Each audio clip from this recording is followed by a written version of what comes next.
Hi అండి, అందరికీ నమస్కారం. ఈరోజైతే నేను బీట్రూట్ క్యారెట్ ఫ్రై చేస్తున్నాను. బీట్రూట్ క్యారెట్లని ఆవిరిపైన ఉడికిస్తున్నాను. అందుకోసం నేను రైస్ కుక్కర్లో అడుగున ఫస్ట్ ఎగ్స్ బాయిల్ చేస్తున్నాను.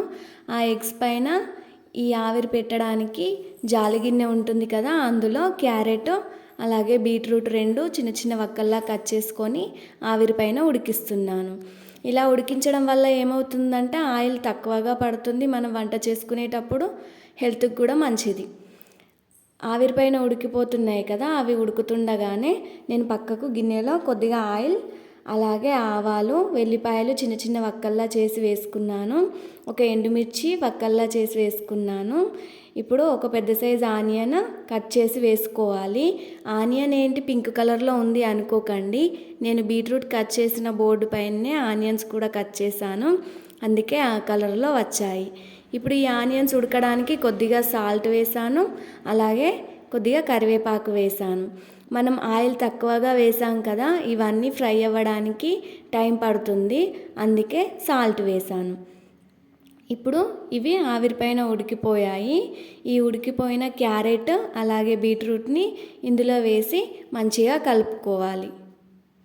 ఇలా డైరెక్ట్గా ఆయిల్లో కాకుండా ఆవిరిపైన ఉడికించి వేస్తే మనకు ఆయిల్ తక్కువగా పడుతుంది, టేస్ట్ కూడా చాలా బాగుంటుంది, హెల్త్కి కూడా మంచిది.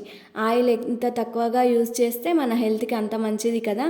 అప్పుడప్పుడు ఇలాంటి ప్రయోగాలు కూడా చేస్తూ ఉండాలి. ఇప్పుడు ఇది మంచిగా ఉడికిపోయింది కాబట్టి ఎక్కువ టైం ఏం పట్టదు. అది కొంచెం ఫ్రై అయిన తర్వాత కొద్దిగా పసుపు వేసుకొని కొంచెం మగ్గనివ్వాలి.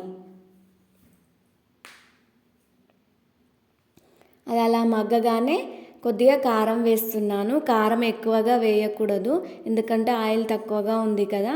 కారం బాగా వేస్తే కారం కారంగా ఉంటుంది. కారం కొద్దిగానే వేసి కలుపుతున్నాను.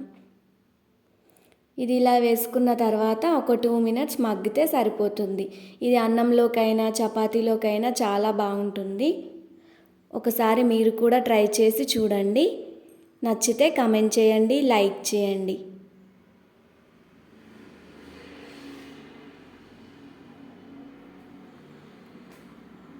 వీడియో చూస్తున్నారు కానీ లైక్ చేయట్లేదబ్బా, లైక్ చేయండి. అలాగే మీకు నా వంటలు నచ్చినట్టయితే సబ్స్క్రైబ్ కూడా చేయండి.